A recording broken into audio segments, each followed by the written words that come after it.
Good morning, good afternoon, good evening, and welcome to Bitcoin and Beyond. I am your host, Melanie Carstens, and I am joined today by my dear friend, Nick from Gamma. Welcome. Thank you for having me again. I'm super happy to be back, and it's been Yeah, amazing. Like I feel like I was one of the I was honored. I was one of the earlier episodes, and I've been seeing you like just take off in such big ways since. So it's been amazing to see. yeah, you're a Bitcoin and Beyond OG. Still, when I was doing it on my bed, when I kicked off the show, I had my husband's an artist. I actually took a photo of the behind the scenes situation. And I had my MacBook piled up on 3 or 4 little canvases on the bed and some cushions behind me to make me look like it was a couch. I mean, honestly, like it was pretty convincing. It did, it It didn't was look so beddish. comfy. Yeah, yeah. Yeah, anyway, so thanks for coming on again. So when I introduced you last time, and I did it again now, co-founder of Gamma, we now have added co-founder of Gamma and Signals to your bio. So we spent a lot of time last time talking about who Nick was, which is very often how I kind of like to dive into these interviews.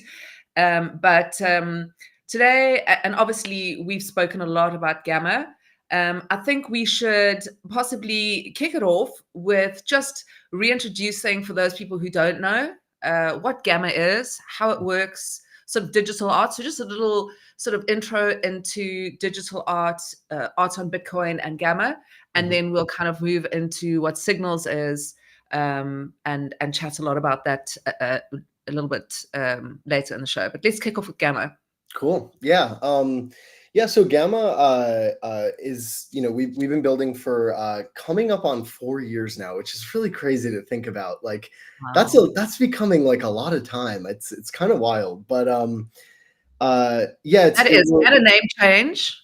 and a name change, yeah, like the OG STX NFT, and Yeah. that's actually a nice segue to like kind of how we got into the Bitcoin space, obviously through Stacks, and we still support marketplace and launchpad Hmm. for Stacks, but we have since, as Ordinals have come about, we've also added support for Ordinals, and so we have a Ordinals creator launchpad and marketplace as well, and really we're focused on like building great tools for artists to be able to really easily get their work on chain. In the case of Stacks, own their own smart contracts, and really be able to both preserve and truly own, what you've created. And so yeah, that's kind of like Gamma's main focus, and over the last, I'd say probably year to 2 years especially, we're uh I'm just so proud of the team, and like so like grateful every day that we get to work with some seriously talented creators, brands, platforms, and even, have tried to like reach back to the traditional art world. We've done, curated releases with Sotheby's and Christie's, and it's just been like a ton of fun, and yeah, it's I guess led us to where we are today.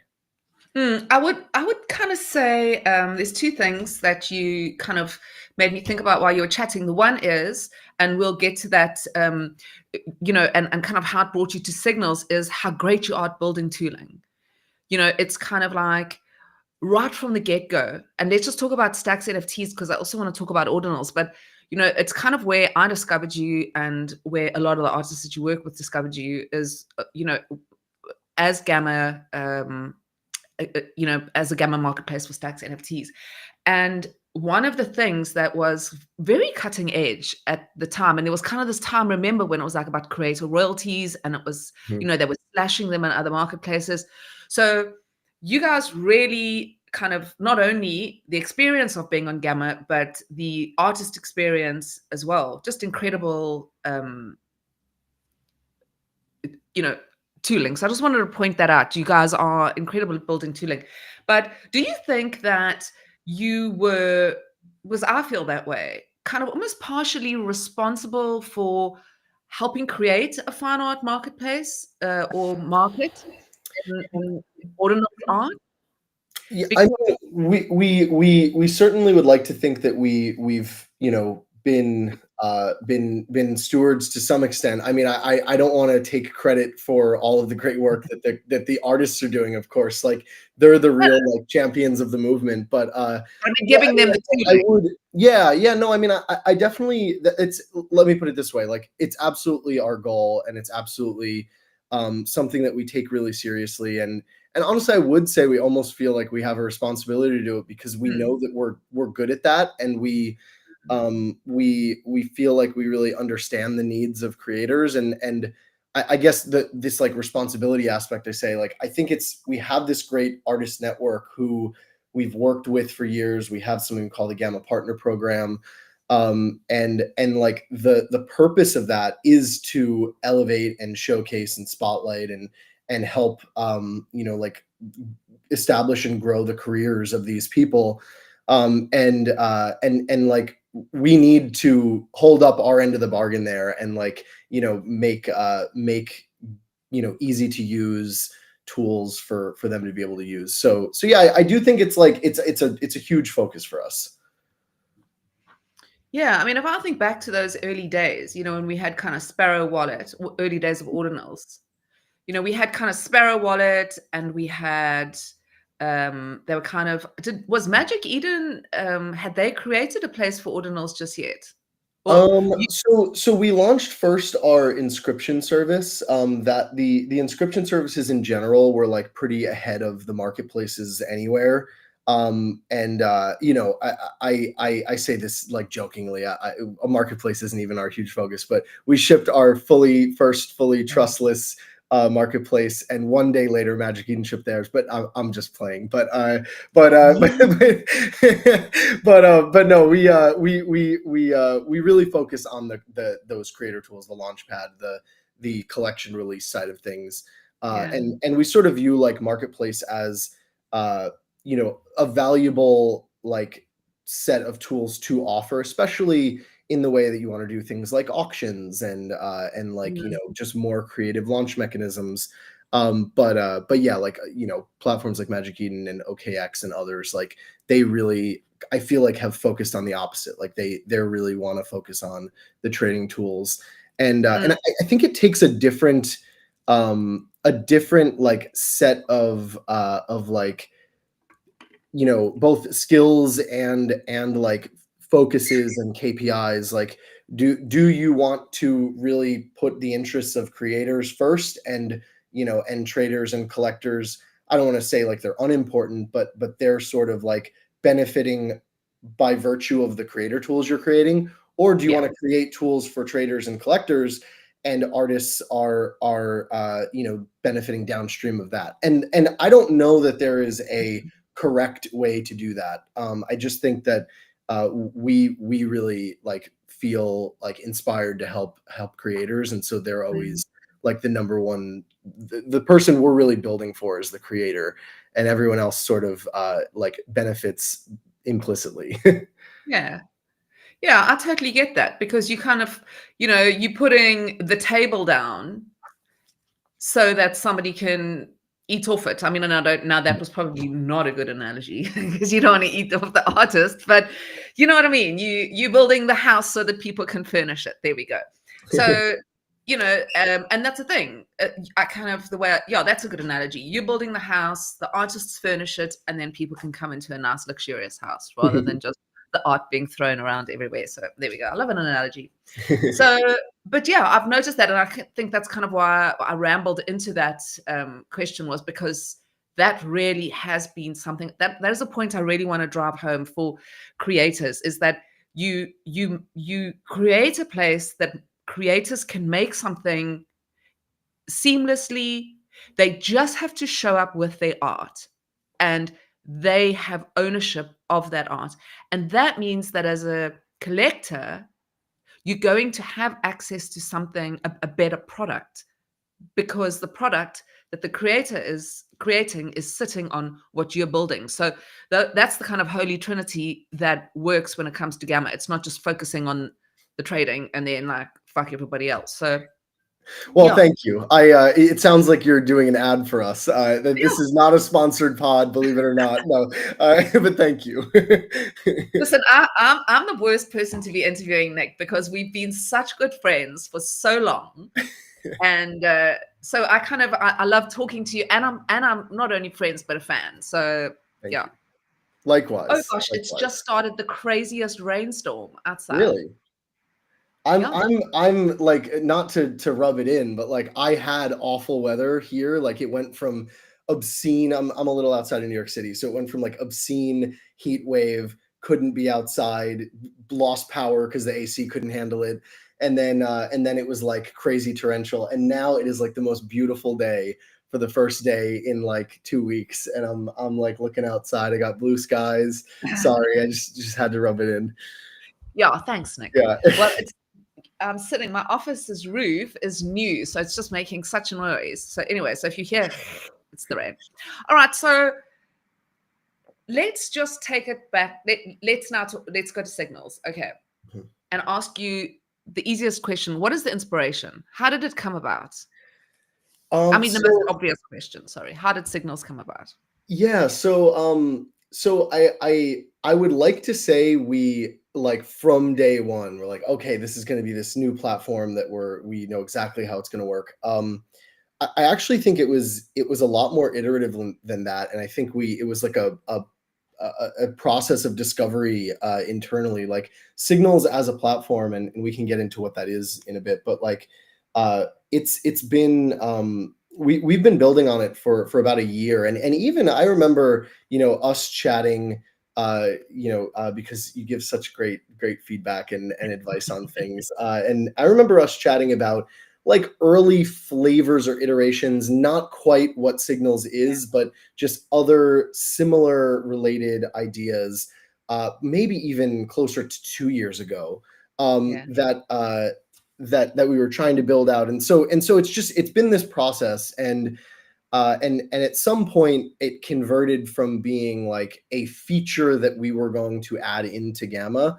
to realizing that it's actually such a universally important problem to solve that it needed to be standalone. And just to like say the short version for people who don't know, what is that problem that we're trying to solve? It's really making the pain of going to market and launching a project that you're working on much lower risk and much less stressful and much less anxiety and shame inducing and all of that than it is today. And I think, as we were talking about before, as a collector trader, you then benefit by having those same levels of confidence that the creator has on the launch side.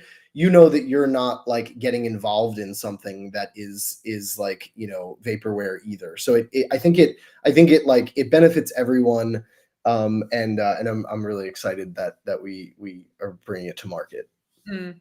What is signals in one sentence? Because we're going to go in depth to it just as we go through the interview. But I know when it comes to my brain, it's like if I don't read what the movie's about, that beginning part where the movie is, then I can't watch the movie. Yeah, I need like a little summary of what it is. So yeah, we'll get in depth, but what is yeah. it? What is signals? Just Yeah, want to. so I will caveat this by saying it is a fairly and I don't say this in like a sensationalistic or arrogant way, but it's a fairly new like category. So we're still toying with how to frame it, but my current best attempt is Signals is a go-to-market platform that helps you launch with confidence. And you can think of it sort of like a Kickstarter's, like demand generation and showcasing meets sort of like Polymarket-esque price discovery kind of component, and you pair these together, and that's what Signals provides. All right, solving the problem for creators in that sentence. What is the thing? Solving the problems for creators, dot, dot, dot. I see. So, Of yeah. going to market, like going to market is really the All right, simplest way. what would you say? So I'm a creator and I'm listening in and I'm going, right, Signals solves my problem of going to market. it solves the problem by allowing me to test whether or not there's interest in my work, Mhm. and to test what sort of price bracket people would pay for my work. Yeah, you nailed it. There we go. Don't tell me I don't know what Signals is. All right. So this is very separate to Gamma. Mhm. Okay. Signals wasn't built, like you said, initially you were looking, how do we, and again, we were talking about tooling. Mhm. Gamma has always been one step ahead when it comes to tooling, or at least looking, one step ahead, right? So when you started building out Signals, you were kind of saying, okay, what next? How can we add on to Gamma? And then it became a product on its own. Sure. How are they so different? That How do they fit? Maybe I should ask, how do they fit together? Mhm. Yeah, so I like to think of Signals as complementary to Gamma, but also complementary to any other drop site, launchpad, what have you. And I think like I'd say there's sort of like the Signals to Gamma reason and the Gamma to Signals reason, and kind of both directions felt like it made sense to have them be separate platforms. And I think it makes sense. Mm, Hopefully others do too. So I'd say from the Gamma perspective, or let's start with the Signals perspective. From the Signals perspective, um, Gamma is really focused on Bitcoin specifically, and will continue to be focused on Bitcoin specifically. But Signals is solving like a universal problem of launching anything. I mean, I would almost argue even launching things not on the blockchain at all. Like if you have these, physical prints that I have above my head here, what do we price them at? How do we see if people want them? Like how do we know how people value those? And mm, so Signals is like a very broad, and it's like a precursor to Gamma. Gamma is one such platform, one such drop site focused on launching creative projects on Bitcoin. And so from the Signals perspective, it's like, let's make sure that we make it clear to consumers, brands, artists, whatever, that that Signals is really aimed at like helping you go to market and helping you figure out pricing, not helping you get on Bitcoin. So I'd say that's from the Signals perspective. From the Gamma perspective, we want to make it clear that we are and will be focused on Bitcoin. There's a lot of creators that work with us at Gamma specifically because we focus on Bitcoin and only on Bitcoin. And mm. we're not maximalists in the sense that I have respect for an artist launching wherever they choose to launch. Yeah. But I think that we sort of like have a duty to the creators that choose Bitcoin because they believe it is superior and it has superior provenance and data storage and whatnot. And I agree with a lot of those things, like, at first principles. That Gamma will like remain focused on that and will remain like that's the core focus. And so yeah, I think just like from both sides, we felt that we want to like let Signals spread its wings and fly, and we also want to make sure that Gamma stays focused on what it really does best.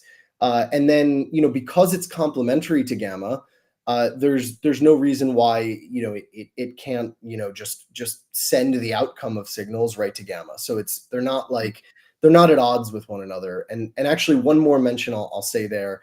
I think there was a bit of a important maybe like strategic partnership reason as well. Like I think a lot of people from other blockchains and platforms and things know that Gamma works with anyone, and even if they're traditionally a competitor, we don't really like to think of platforms that way when we can. And so like Mm, Super Rare, for example, or Rarible, like these are technically competitors to Gamma, but we've worked directly with them and launched works that they've brought to Gamma on Gamma. And we do this because we think that like we really need to grow the pie of the whole industry rather than just fight over the 1% of people that are here now. And I think that, you know, while I am like grateful that teams like those I just mentioned and others, you know, have trusted our reputation that we're not like out at people's throats. There are a number of platforms and brands that are skeptical. They're like, you are a competitor. I don't know if I want to work with you. And so like making Signals clearly separate and like Signals is obviously not a competitor to you. It helps you grow. It earns you more money. It grows your user base. It helps your artists. It helps your traders. It adds liquidity. Like it's very clear that it's trying to just be like a good actor that benefits everyone. And Gamma is one such, you know, platform that benefits from Signals. Yeah, let's talk about those sort of, you started speaking about the problems that it solves. Let's go kind of into those in depth so people can really understand from both sides, because it solves problems for creators and it solves problems for collectors. Because from a creative side, you know you want to sell on the blockchain specifically because this is all new. So if you're a new artist, you're like, okay, I see somebody selling his work for $100 and somebody's selling his work for $10. Where do I fit into this mix? Doesn't matter what I sell from if I'm an in real life artist either, because that doesn't really seem to matter. So we've got that side of things, and then from the collector side, you've got a situation of, you know, I'm buying a completely, I don't know, brand new digital or brand new asset or asset class. I don't know what's going to happen, you know, whether it's going to go up or down. So this gives me, because, you know, I could just say as an artist, okay, I'm charging $100. You could come along, have a look at it, and you don't know. I mean, you would know, obviously, but a lot of people won't, you know, because more and more people as well are getting into the art market. So I think if we provide these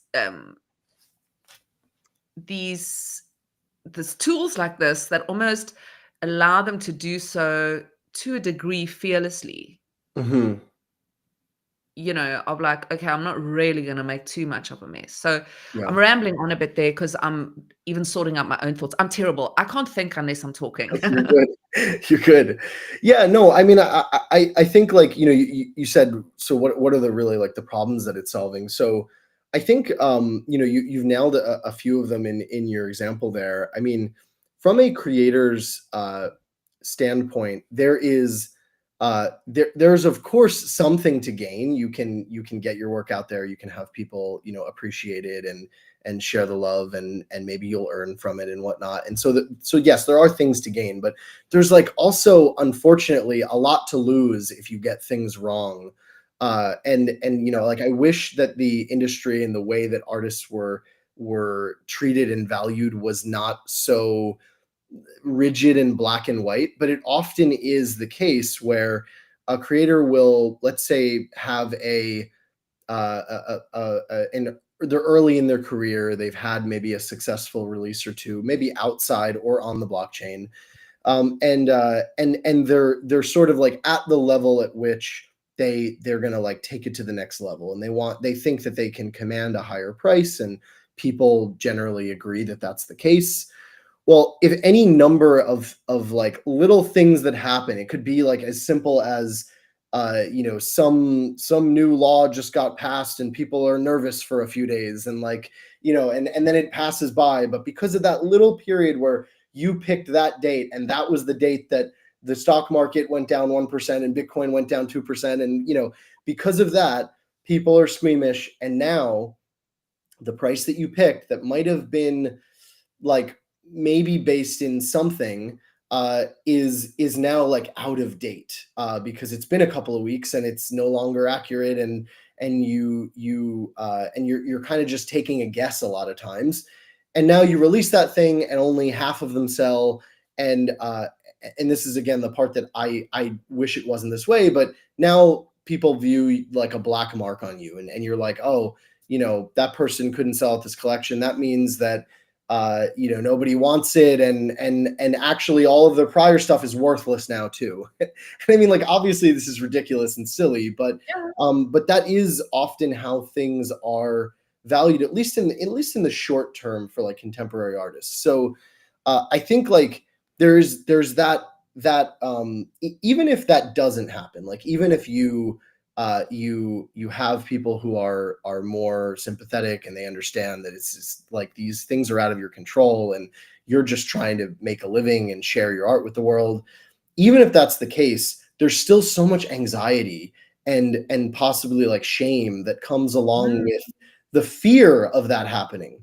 And so it's just like a set of problems that I wish didn't exist, and in my opinion don't need to exist. And for a while, I think people just accepted it as the way that it is. And we can also talk about, on the flip side, some things that buyers, traders, collectors just accepted the way that they are that also get solved by this.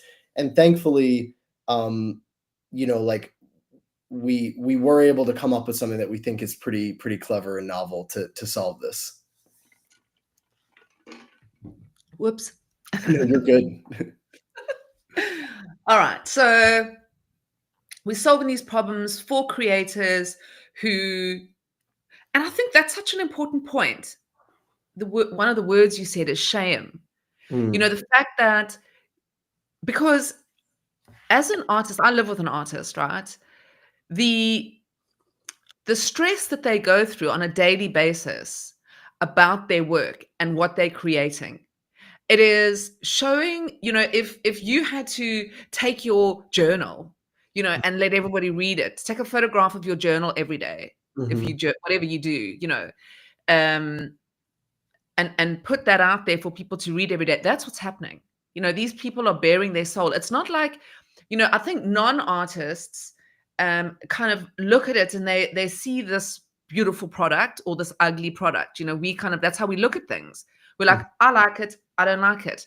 And it's a weird thing that people, and well, it's not weird. I do it all the time. It's like, oh, I don't like it, but to say that to an artist, you saying it without, so if it doesn't sell, that's what's being said, even though that even might not be the case. It might, like you say, it might just be a bad day. It might. So I really think that's such an important thing, is this feeling of, okay, we're going to take that shame and that worry and that stress, and we're going to park it over here. It's like, we don't have to worry about that right now. Okay. We can go into this and we can understand that this is how I'm seen today. If I change my clothes, I'm going to be seen differently. If I go out, my hair's all sticking up all over the place, it doesn't mean that's how I'm going to be forever. And I think, if for artists, you can put that out, and like you say, even if you've put out 10 different things, you can put that thing out and something may have changed. And that means your price can also change along with what's happening both with you and in the outside world. So yeah, some very, very exciting things when we talk about what problems it's going to solve. So let's talk about from the collector side now. Yeah, so I mentioned that like our primary focus is on the creator, like that's who we're building for, but like, of course, the goal is to earn the creator money. Like one of our top metrics we look at is how much are creators earning. And like if we can't create something that is tenable with the environment that we're in, with people on the other side of the table, the people who are actually spending that money, then we're not doing a very good job building for creators. So that's why, like, I don't mean to have like my, even just a few minutes ago words be taken to mean we don't care about traders, collectors. It's just we're building for that creator. And on the flip side, there is a person that's really important too. And so I think the trader and collector side of things is both equally important. And honestly, I think there may be just as much to gain from this kind of like new way of launching that we're hoping to have people switch to. So when you are currently, especially on the blockchain, if you're interested in buying something, there are currently like a ton of hoops to go through to actually get access. There's this like weird pretend situation that gets created using whitelists and other things where we act like there is infinite demand, and the only possible way to allow you to buy this thing is to make a fool of yourself, or like make you be a marketer for the collection or whatnot. And it's like, it's sort of incentives aligned, but like not really. And it's often, I think, importantly, it just doesn't work to actually achieve the things that it's even trying to achieve. Like if it was trying to achieve taking infinite demand down to the people who deserve to buy it, great. It's not doing that. And if it's trying to help you promote the collection, well, maybe that's helpful too, but it's not doing that either, because the algorithm hides your posts and it doesn't like that. And people see it as bots, and probably most of the time it is bots. And so it's like, it's not achieving any of the things that it was trying to achieve. You're just going through steps that are annoying. And then I think also, I think, Nick, if I can just add on there as well.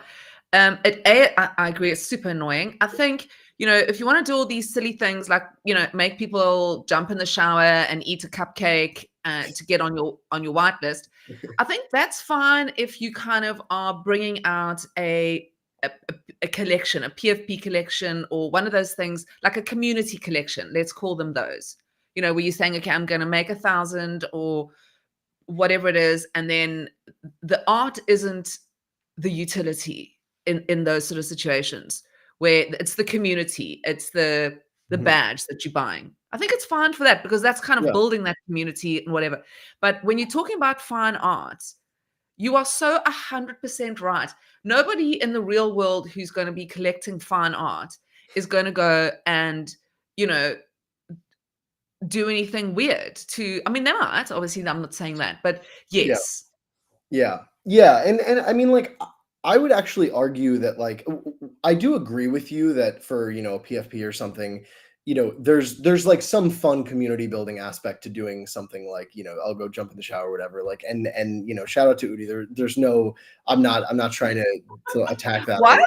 Like, I didn't know what was you didn't mean, but it's like, I think that like it can be done in a way that is like just for the sake of community building, not like not yes, as the way that you're like allowed to be one of the chosen ones. And I think also like I think probably this second piece is might not make as much sense before talking about like what Signals does, especially on the pricing side. But just to like quickly touch on the other side that I think it's solving for traders and collectors, you often like don't know if the price that a creator picked out of a hat is like fair for their work. And this stuff is subjective, so it's hard to say what is fair. The only way, in my opinion, that you can really tell is either it's a one of one where you decide what it's worth to you and you become the collector and you can never be wrong. But if you have a series of many things where there's many collectors, the only way to really gauge what it's subjectively worth is to gauge everyone's collective opinion on what they think it's worth. And so Signals, like aims at doing that as well, like figuring out like what is the collective opinion. It's almost like a bit of like a community curation, or like it's like figuring out market sentiment on how this is being valued, at least today. And like without that like baseline metric, it's hard to like take that leap, take that step to invest in an artist's career, especially like in the early stages. And I think that's to the benefit of the creator too. Like, I don't want the creator to sound like a pawn in a chess game here. I think that a collector is really like in some ways like taking a risk on a creator by saying like, I like your creative mind. I love the work that you're doing.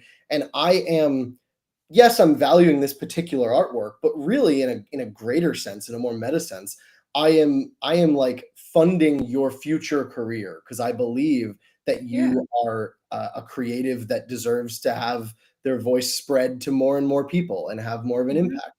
And hopefully, by virtue of that, there's this symbiosis where you both benefit, and your piece that you've Mhm. collected appreciates in value, and the creator earns more from more people, and they become more prolific and more well known, and they have a greater impact on the Mm. world, and share their beautiful art with more people. So like, I Yeah. think there's this like relationship that you want to have be in equilibrium, and right now everyone's just like taking a guess, and if you get it wrong, you get annoyed, and you're like, oh, I wish I didn't buy this thing, when it's supposed to be this moment where like you and the creator are like really honored to be like working together almost. Connected. Yeah.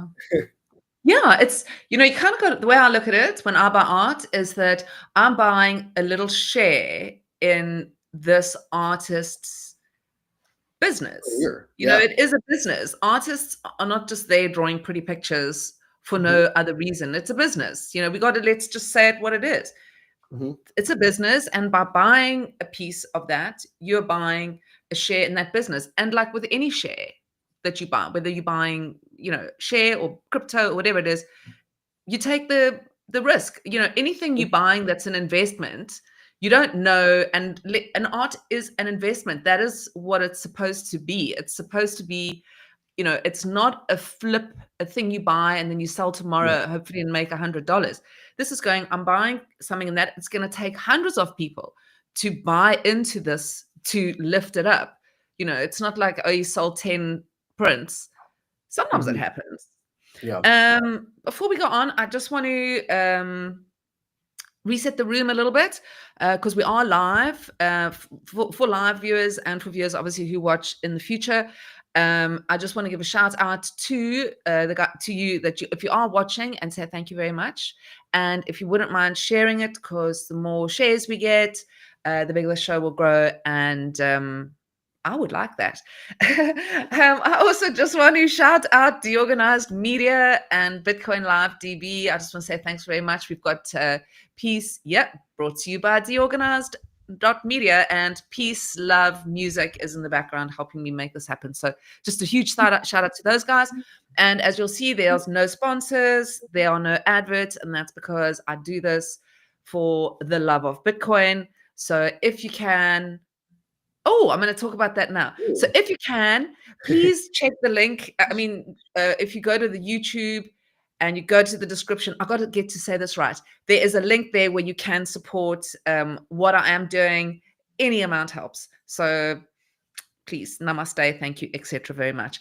If you want to go and get yourself on like, be able to get into, okay, you talk about this.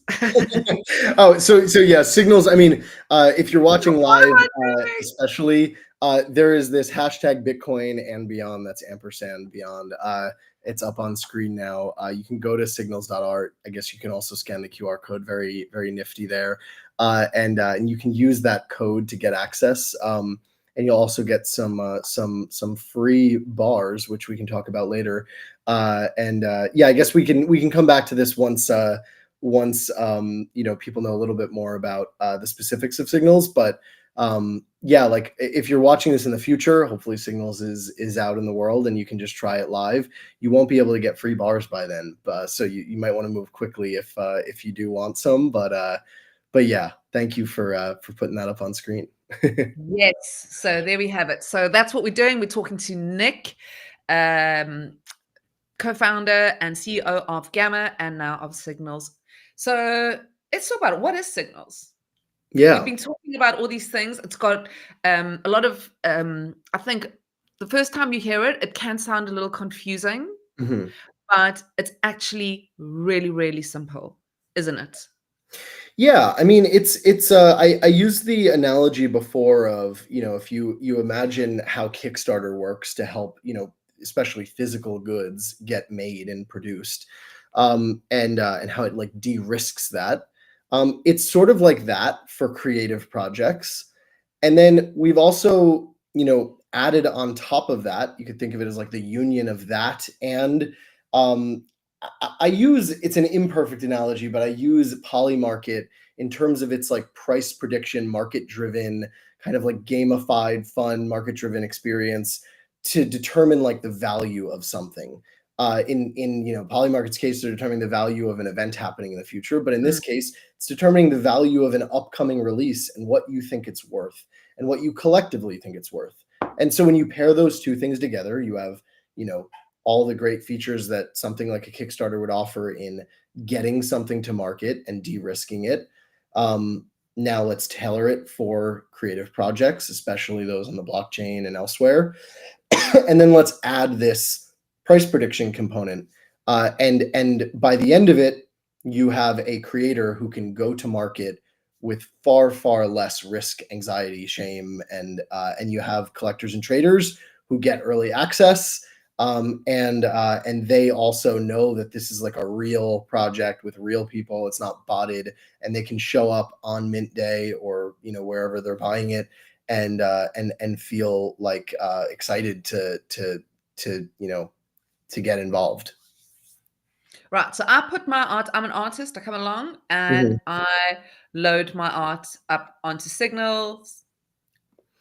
Yeah, so I would say it's Can we go through? Are you cool? You happy to talk about the process? absolutely. Hey? Yeah, for sure. I would say like it's even a step before that. Like it very much could be that your project is completely finished and you are like tomorrow you could launch it, or it might be at the point where it's 90% of the way there and you are like trying to gauge demand before putting the finishing touches, or trying to maybe gather opinions on like how you can finish those final pieces to make it exactly what people are interested in. And so you can come to Signals kind of again like you'd come to Kickstarter and you say, here's my idea, and the idea again could be more or less fleshed out, and then you basically are providing a couple of details.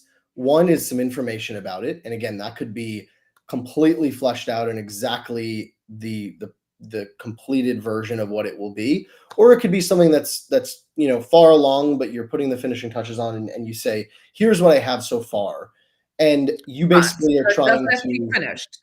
yeah, like you're just like, here's what I'm working on, like do you like it?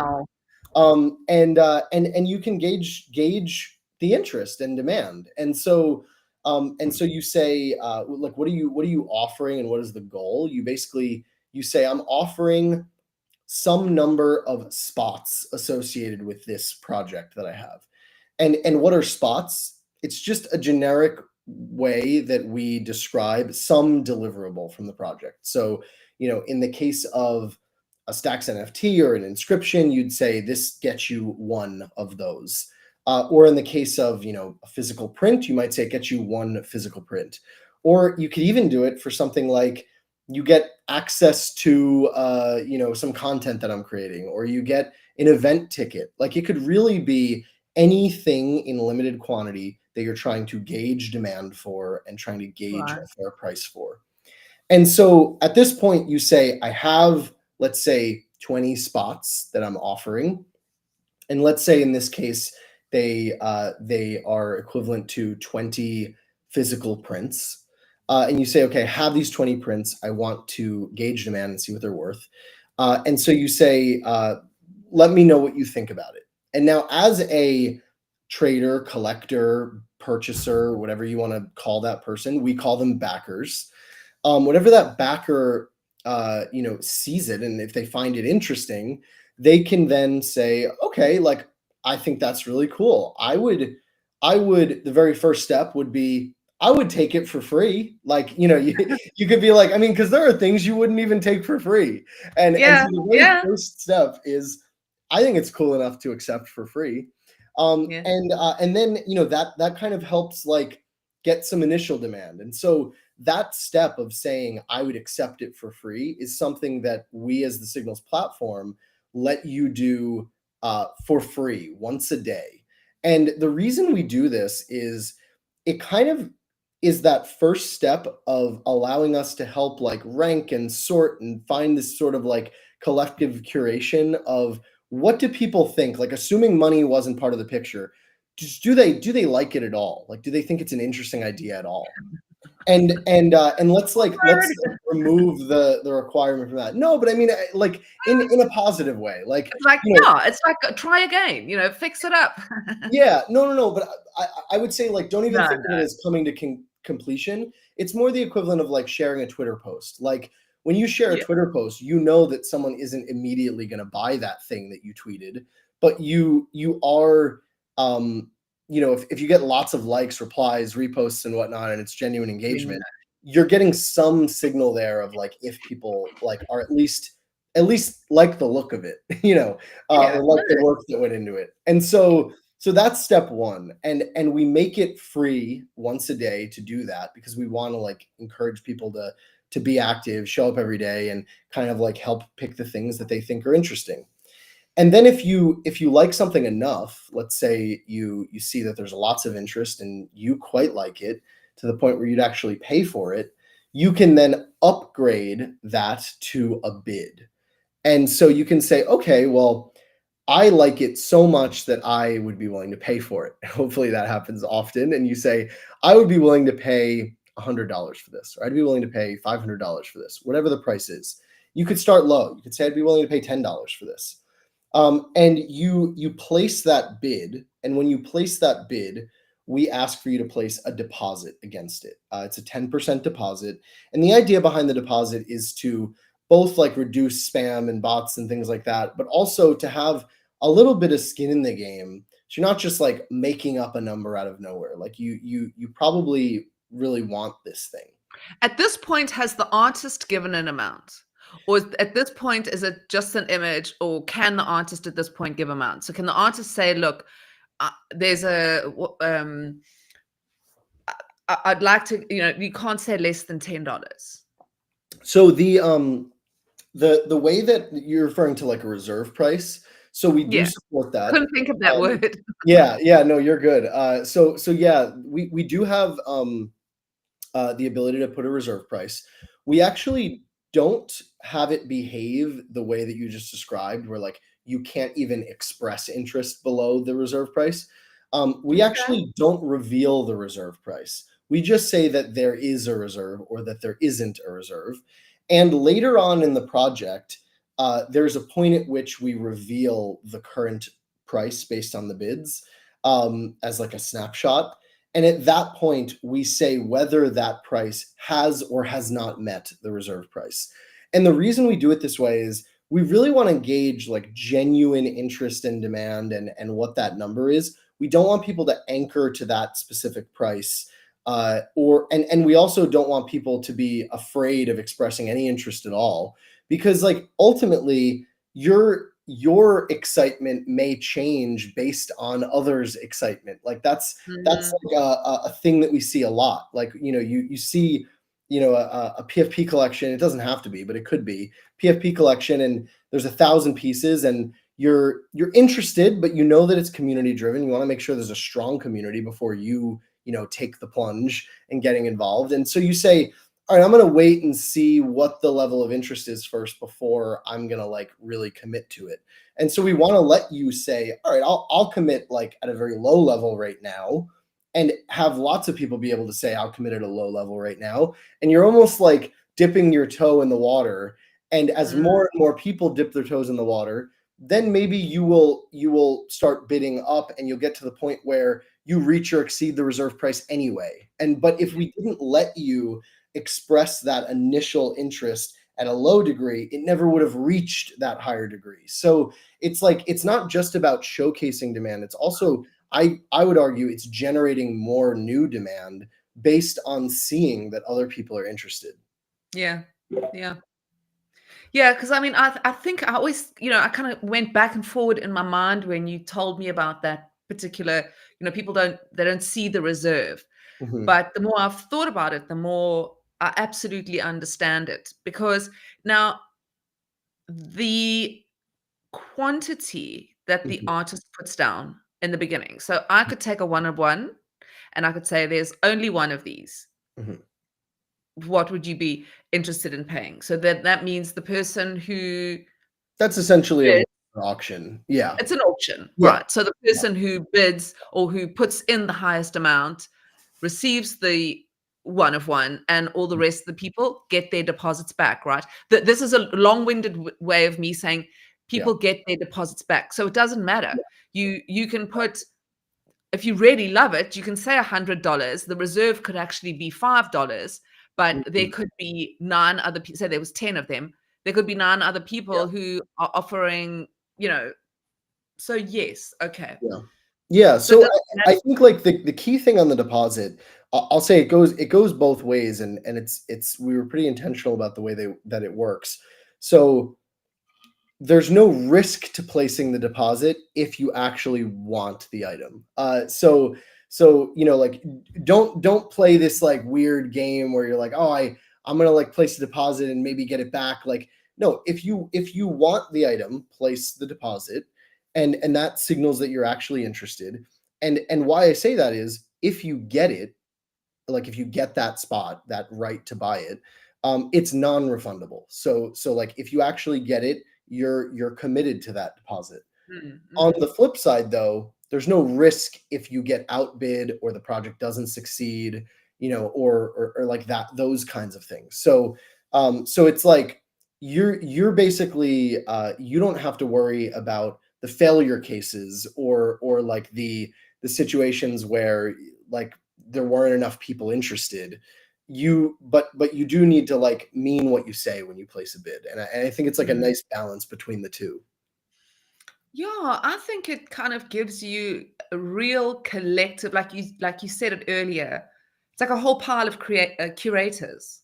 Hmm. So this is kind of people all coming together and saying, we are going to curate this artist without knowing each other. We're just out there in the ether. We love what he's doing or she's doing. And then we're going to buy a share in that. So let's talk about now, because I see we've sort of come up on time. I did start a little bit late. But let's talk about, there's a couple of things I still want to talk about. It's chain agnostic. Hmm. Okay. We want to talk about as well the bars. Let's go through them. Why is it called signals? Let's just sort of go through the terms, the new terms that people have to get a grasp on as well. Yeah. Why signals? What are bars? You've got to pay a deposit. You've got to pay the potential additional amount if Mhm. your bid is accepted. Yeah. And then there's bars, and then I know you did touch on bars just now, but I kind of just want to pull the whole lot of them Yeah. together. Yeah. So I guess just like real quick before that, like just in case people are like following the example along, just to bring it to completion. So Sorry. you've no, you're totally good. So it's like you've now expressed your interest. You've placed this bid. Many Oh, other yes. people have done that as well. And there's another aspect to the mechanic of how the auction works, but I'll breeze over that now because it's not super relevant. And by the end of the project, what we do is we actually take a look at all of the bids. So, in my original example, there were 20 spots available for the 20 physical prints. And let's say 100 people were interested at some level. It could be a level of I'll take it for free, or it could be a level of I'll be the top buyer. And so we basically just rank these much that you would rank an auction. So you'd say, okay, what is the top bid? And then what's the next bid and next bid down to the $0 bids. And we basically take a look, and if you're familiar with something that's called a clearing price auction, sometimes called a uniform price auction, it's a little different. What you do is you take a look, since there are 20 items, you take a look at the 20th bid. And what this bid is basically saying is this is the price at which it's the highest price at which all 20 items could be sold. So like just because you could sell one item for $1,000, maybe you could sell two items for 800 each. You could sell three items for 600 each. By the time you get to the 20th bid, the highest price that all 20 could be sold for might be $200. And so that is the clearing price. And this is a really this is I think a very fair number for both the creator and the collector or trader. So for the creator, again, it is that highest price that all 20 could be sold for. Even if Mhm. one fanatical person would have paid more. You had 20. I love it. And then on the other side, that one fanatical person is valuable to the collector base, because that's somebody who would have paid $1,000 and now they got a deal at 200. And so Yeah. I wouldn't say this logically follows as a guarantee, but like there's a very reasonable chance that that person feels like, no, this is worth more. I'm willing to go buy a couple on secondary for $300 or $400 or $500. It's still half what I bid.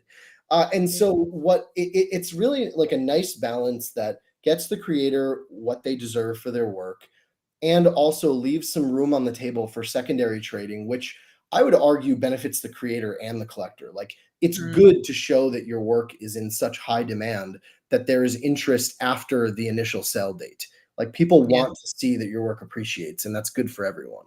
Yeah.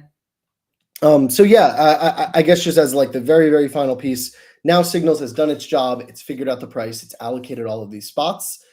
Now Signals takes the outcome of this. So it says, okay, great. We have these 20 people, these 20 spots. Maybe one person has 3 of those spots. It doesn't have to be one each.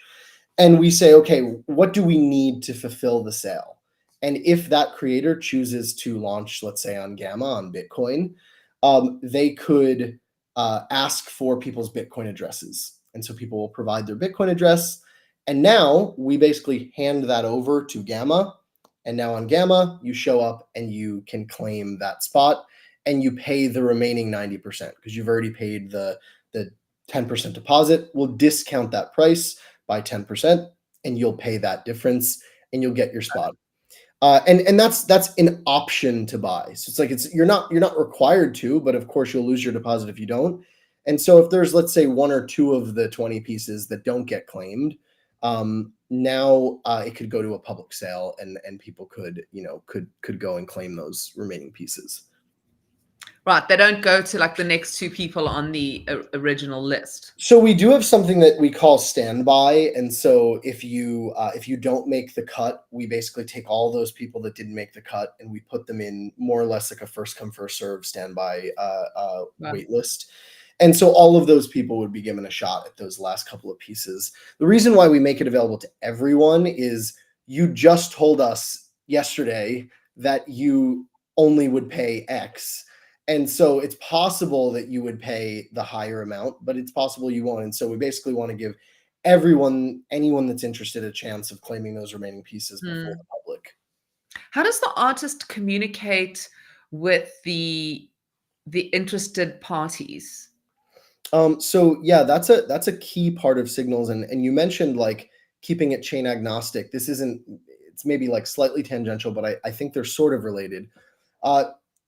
Currently, like for Web3 platforms, Bitcoin platforms, ETH platforms, whatever, you operate with a wallet. You don't operate with an email address, with a phone number, with a Twitter account, whatever. You often operate with this wallet, and it's hard to get in touch with you. It's hard to keep in touch with you. And so Signals kind of flips this around and says, okay, we're actually going to start with the communication channels. And we will ask for the wallet address later. And this is for a few reasons. One is it's easier to get going. Another is it's easy to like keep on your phone, and you don't have to worry about keeping your keys safe and whatnot. Like, figure that out only on mint day when you really need to expose that. You could just playfully have fun with it. It also allows for people from other blockchains to get onboarded more easily, because maybe somebody doesn't have an ETH address or a Tezos address or a Bitcoin address or whatever, but they like your project. Like, let them signal that interest, and then they can onboard later. And finally, it helps people who are completely new get onboarded to the blockchain for the very first time. So my mom, for example, loves art, but I have gotten her to set up a wallet, but like, she doesn't really like know how to use it on a regular basis, and she's afraid about leaking her keys and whatever, and I'm glad that she's afraid rather than leaking them, but like, it's still a process. And so it's like, but she's on social media. It's not hard for her to sign into Signals and find some art that she likes, and then once she has a reason to go get that, provide that wallet address and do it, we can give really simple instructions. She can follow them, she can make that purchase, and then she can have that art. So it makes it easy for people outside the space to onboard as well. Yeah, and I guess as well, I think you've just made me think of something that I haven't thought of before. It's a fantastic way of actually onboarding people. It's like we're all looking for onboarding tools. Mm-hmm. So here you can say, come along, play around, see what other people are doing. And then if you really like it, and I think the marketplaces themselves could also help create a really simple onboarding experience with their their wallet, or where it's kind of, because that's what's going to happen easier. I mean, if you look at what Dan's doing with Boom, they're trying to make it easier and easier for people to pay for these things. So yeah, fantastic. Okay, so I did just want to touch on we've already said that it is chain agnostic, and then I just wanted to I want to kind of go back now that we've spoken about it. First of all, ask you, is there anything that I've missed out that you would like to share in terms of speaking about it? And then if you can kind of just, I've seen it visually. There's so many people and once you see it visually, it's so intuitive. You kind of go through it. There are a lot of new terms. And like Nick said in the beginning, it's an entirely new, invention. Yeah, it's an invention. Yes. So I think I just want to kind of have that other moment of clarity of what is this product. Let's put it in a little box. And then obviously you can use the, you'll see just now, we can put up the QR code. There's a little access code. You can use all of those. I think, Peace, if you can pop those up now, that'll be cool. There we go. So that is going to allow you, if you head over to that web address, signals.art, you can just use that QR code there. Code up top is that invite code for you once you sign up. Yeah, and through that you will get your access, your bars, which you won't get if you don't sign up for early access now. Yeah. So can you tell us when it is launching? Is there a way people can have a little sneak peek? I mean, obviously they can actually have a sneak peek once they use their so if you go there, you can get a sneak peek insofar as first of all, you'll get those bars, and you did ask about bars before. I can explain what they are. We'll be launching very soon, but in there right now, there is this little course. It's called Price Discovery 101, like onboarding. And it basically explains with visuals like everything that I've just talked about. So if you've been having trouble following like all the numbers and flow and all of that, and it is new, like I get it. You can go in and you can take that course. It's 3 or 4 minutes long. It's nothing crazy, and it will hopefully help you understand how it works. And we'll even pay you some bars to take the course. So we give you 10 free bars by going through it. So you have a reason to do it. I actually, you did ask, is there one more thing I wanted to mention? Yeah. I do want to touch on that like onboarding piece and that like incentivization piece, because I think like onboarding is several problems, but I'd say like in terms of categories of problems, there's the category of the work to onboard, and then there's the category of, do I have a reason to onboard? And what the basic like thesis here is that there's a lot of work to onboard, and that needs to be made simpler, but it's not going to happen overnight. And so at least we can improve now on the reason to onboard, and not just say, hey, come check it out because it's so cool. But before you even know how cool it is, we're going to make you go through a 45-minute plus 3-day KYC period to go and set up your wallet and not lose your keys and get onboarded to an exchange and get your crypto. Like it's so they'll terrify you. You're going to get robbed. Yeah. And you have no reason. Like you don't have a reason to do that yet. We're like, to even see if you like it, you have to do that. And so we're like flipping it on its head, kind of like anything else in the real world works. And we're saying, just check it out first, see if you like it. And once you get access to something like, let's say, an exclusive drop or community or whatever, now you have a reason to onboard. And like, it's like no one wants to go through the pain of onboarding to anything, but like you take a job. Who likes onboarding to a job? It's new people, new systems, new ways of doing things, new ways of talking. Well, you do it because it's your income and you have like a reason to be there, and like it's career advancement, and it's and so it's like we're giving you that reason, hopefully, and now you have a reason to do it. So I think like similarly with the bars, it's like, I'm going to give you a reason to learn how Signals works. We'll give you some free bars, we'll give you some free money by taking it, and like if that's what it takes to get you to like see it in a couple of minutes of how it works, then like that's our job to do that. So yeah, real quick on what bars are, because of all the things that I just said, where you might not have a wallet yet, we need some kind of off-chain credit that represents like the value of placing a deposit on something. And we don't want to have to worry about transaction fees. We don't want to worry about like settlement times, especially on Bitcoin L1. We don't have to worry about like all of that complexity. So we say, all right, we can now issue bars freely. If you complete a course, for example, we can let you buy bars with a credit card. And we don't want you to like load up on hundreds of thousands of dollars of bars. That's not the point of them. It's just to kind of grease the process and make it so that you can place that 10% deposit. And then the remaining 90%, we still want those creators to get paid in, Bitcoin or whatever other currency they want to be paid in.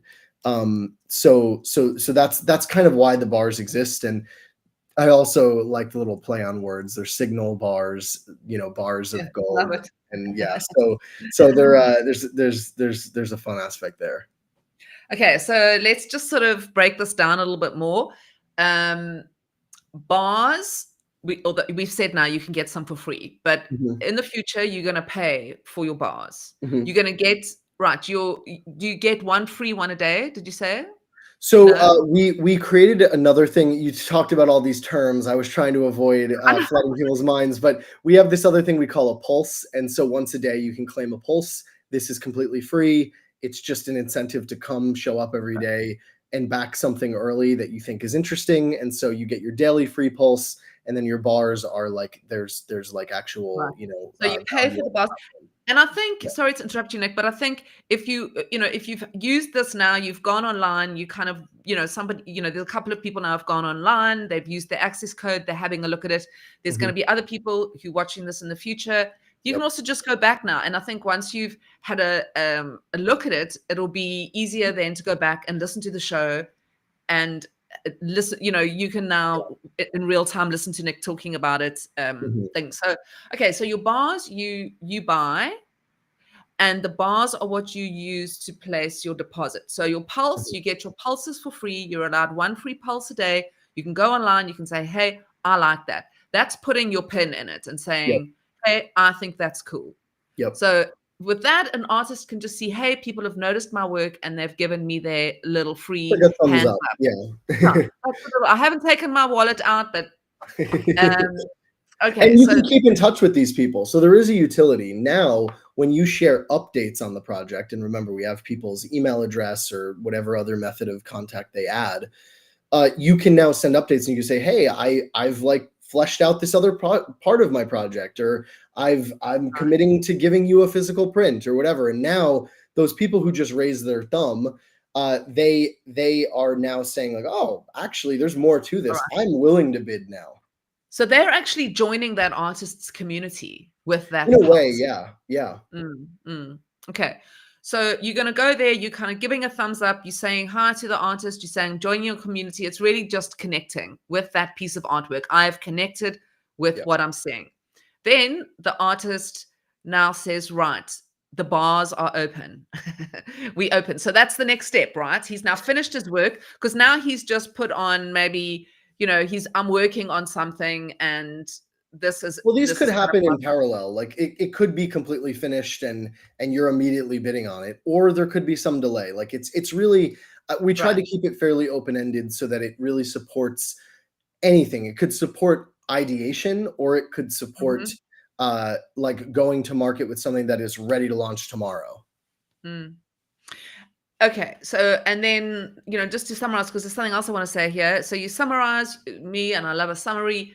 You've pulsed. You've put a bar down. How much are the bars each? Have you decided that? And then do you say, well, I suppose you don't even have to go into it, but say a bar is $10, then you'll put your $10 down, or you'll Yeah. put like 5 bars if you want to put 50. Yeah, like thankfully this is a very like easy thing. This will hopefully be like an easy thing for people to keep in their minds. So bars are worth 10 cents and you require a 10% deposit. And so because they're worth 10 cents and you need a 10% deposit, it works very nicely such that however number of bars you have is the amount of dollars you can bid. So like if you have 100 bars, you can place $100 in bids because they're worth 10 cents and you have to put 10% down. So if Okay. like for example, if you sign up using your code that you flashed on screen before, you get 150 free bars. So it's actually quite a lot of bars that you get, which means you can place $150 worth of bids. And so yeah, like we That's really want huge. people to be able to like really try it out, get a feel for it. We'll sacrifice our service fees for a bit to give some freebies out and have people have some fun with it and support the early projects on Signals. So yeah, if you see an early project that you like, you now have a little bit of of bars that you can put towards some bids of what you think it's worth, and then you'll Wow. just pay that remaining 90% on mint day. So like obviously you should still treat these like a scarce resource because you ultimately do have to actually pay the amount you're saying, but we cover that 10% deposit for you. Gives you like a 10% discount code off of the Yeah, off of I mean, that's amazing. So basically, we're giving people $150 if they, well, 150 dollars worth of bids yeah, to place. Yeah. Yeah. yeah.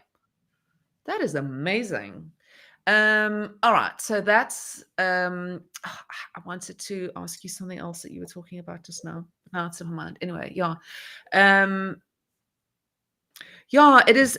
I love it, and I think it is so exciting for creators. I mean, I work in the art industry, and we get asked that question so often. How do you figure out how much it is? And there's so many reasons that Anyone who claims to know is just like they're wrong. Like it's and we're so transparent about that at Gamma, not at Signals, but at Gamma, people will say to us like, "Oh, what do I price this for?" And we'll say like, "Listen, we probably have a better measure than the average person. Maybe it's even a pretty solid measure, but it's probably still only 80% accurate." And yeah, that's pretty good, but that's a 1 in 5 failure rate. Like, and so like I don't like that, and I make that known when we're taking an educated guess. You might be taking a total guess. We're taking an educated guess. Well, mm, better yet than that is what does the market tell you it is willing to pay right now, mm. and that's And I what think Signals allows.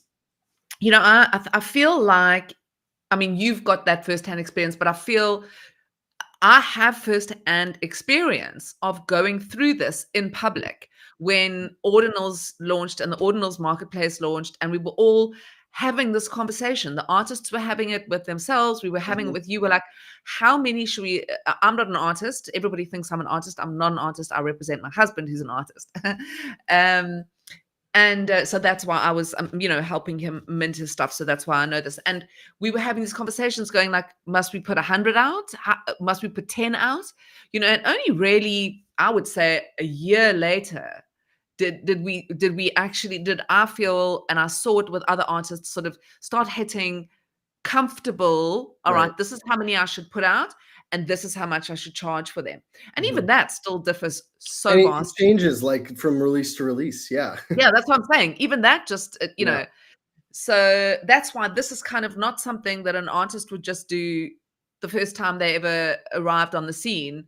They could do this for every Yeah, I release? would actually argue that that everyone benefits from signals regardless of their phase in their career, and I would almost argue that the very successful established creator benefits perhaps the most because they have, again, I wish it wasn't this way, the most to lose from getting it wrong. Like if you're new and you misprice something and it doesn't sell out, well, that's fine. People's expectations of you were that you're new and you're trying things out, and like, and they may be happy to support you anyway. Like, Yeah. as you get, more established and people come to have these expectations of you, which, we could talk about why that's, I wish it wasn't, but like, since that's the case, given that's the case, like you have a lot riding on making that the right decision. And Mm. what better way to value and judge that than to just ask people? Like there's like why are we like just taking guesses when we have this great internet that can bring people together and let them tell you firsthand. And it may surprise you. It may be a lot more than you would feel comfortable picking yourself. I think that's an Yes, underestimated thing. Like you're like, am I arrogant to say I want $1,000 per item? Well, exactly. not if people are willing to pay 2,000 per item. Like, Mhm. they want to support you in that way, but you just feel like you'd feel wrong justifying that. And so like, just let the market do its thing. Set your reserve price so you feel comfortable that you're not going to get shorted. And if you reach, we call it full signal. If you reach full signal, Love fantastic. it. The market has helped the price. If you didn't find signal, then you go back to the drawing board. You could change the supply. You could try new artwork. It doesn't mean you're a failure because it was just a test. It was just, Mhm. we're seeing if people like it, and it could have not made it to full signal for various reasons. It could just be, hey, I love your work, but I didn't love this one, and that's okay. I still love you. Yeah, and that's no problem. I know as well. I will look up. We always have a laugh here with our staff because they say we've got a curator that works with my husband, and I sort of oversee all the different things he does. And we always go, if I love something, then we know it's going to be the worst seller and then we should basically just burn it Yeah, because yeah, I've got like a taste that is so different to. yeah. But again, each artwork, I very often feel like each artwork almost belongs to a person.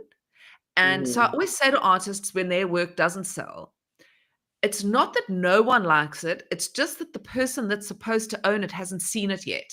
Mm, And yeah, that can take 2 years. yeah.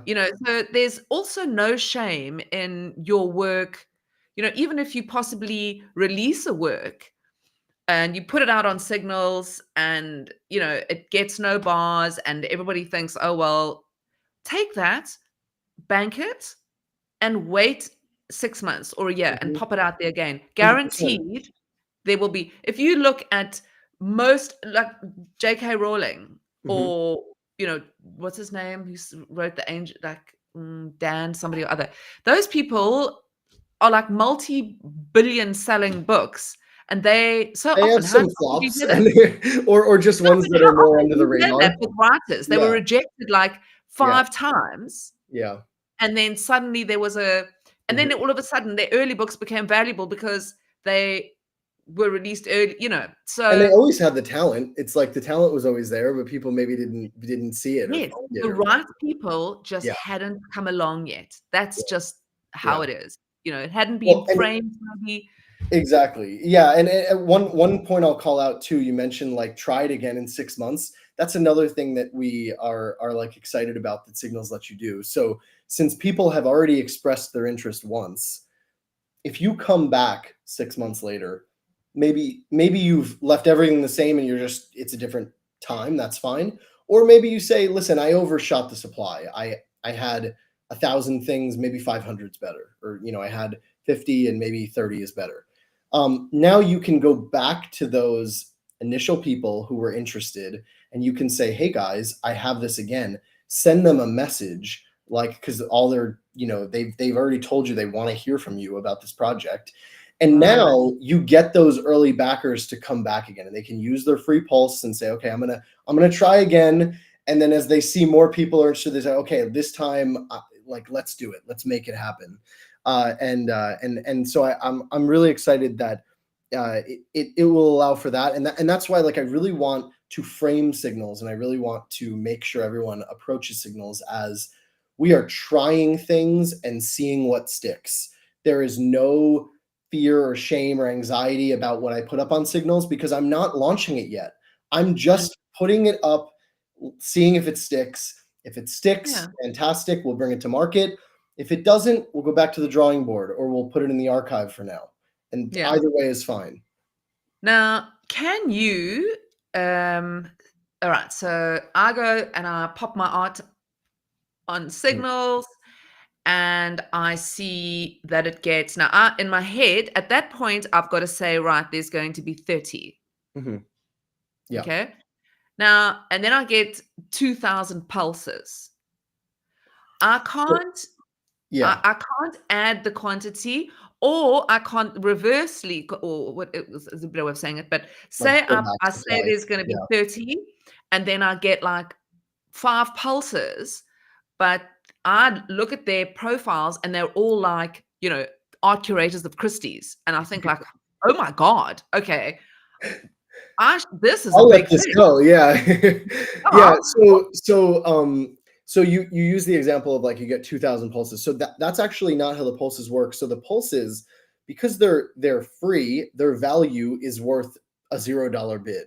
And Yeah, but what I'm so, saying is there's 2,000 people that'll be like, right. woo, this is Well, yeah, what hot. I'm getting at here, though, is once all 20 spots are spoken for free, the only option is to start paying for it, because remember, it's a clearing price auction. So once you hit that 20th spot, we say, all right, you're going to have to start paying for this thing because people really like it. And so it will naturally progress. But yeah, if you said the opposite and you wanted to scale down, we'll have to test this in public and see what collectors, traders, creators want to see, and we're open to modifying it. But at least for now, our stance is we want you to be intentional about the supply that you choose. And often there's a logic to it. Often it's not like I'm just gonna go like this with supply. Like, a lot of times you made a red one, a blue one, and a yellow one. There's 3, or you have a certain number of traits, or you have some conceptual thing that leads to it being a certain supply. So we think that supply should be like a fixed constant. And if you get the supply wrong, you can relaunch the project again. And so, like, I think there does need to be a little bit of self curation there by the creator, saying, all right, here is the supply I feel pretty good about, and then you're judging whether your gut instinct was right.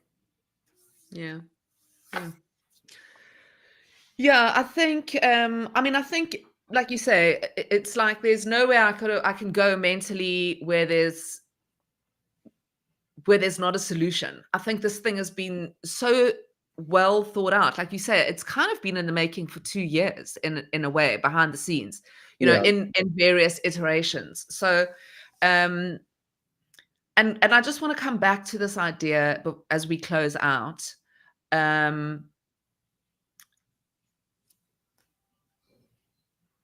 Signals is something that is brand new in this world that we're building. We sort of, there was NFTs and they were being traded on Excel spreadsheets, and then the marketplace came. The money and the NFTs being traded, and then it obviously grew wallets, marketplaces, and now there's a new thing where people are going, okay, let's not just dive right in. Let's do signals. I just want to close again in just this absolute uniqueness of signals. I just want to talk about that one last time before we go. Mhm. And then, any closing words? I think we've gone through it pretty. Yeah, thank you for giving me the opportunity to explain it, and to your listeners. So, yeah, I mean, it's correct to say, like, we really tried for a very long time to think about all of the mechanics, and I brushed past it. If you go in the onboarding course I mentioned, you'll see something called last call. Even like the creation of something like the last call phase, uh, it's one of like the secret sauces to how the Mm. auction mechanic benefits everyone equally and can't be gamed as easily. And like the early iterations of it didn't have that part of it, and we added that after because we really like tried as hard as we could to like think of the game theory of every single step and make sure that the incentives were aligned and make sure that everyone like would benefit from the system.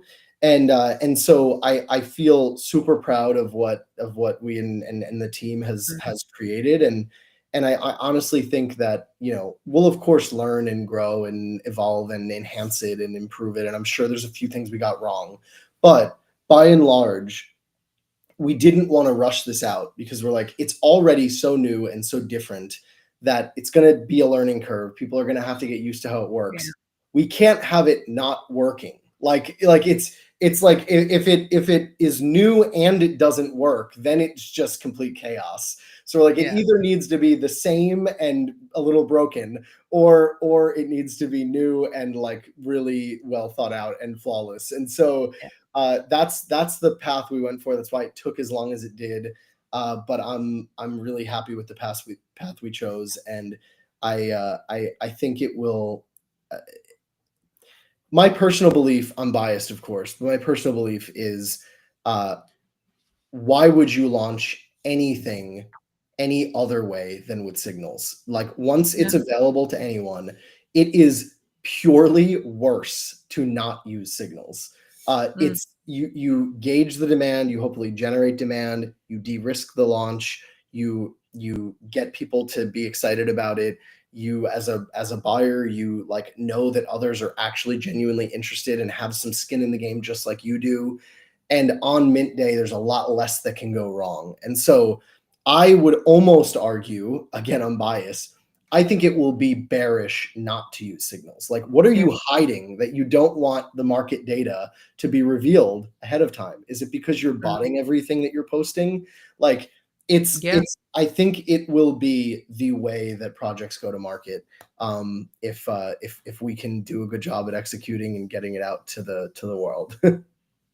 Yeah, it's like the Twitter accounts that have got 389,000 followers and their posts get 4 likes. And it's like, oh, yeah, Well, sure.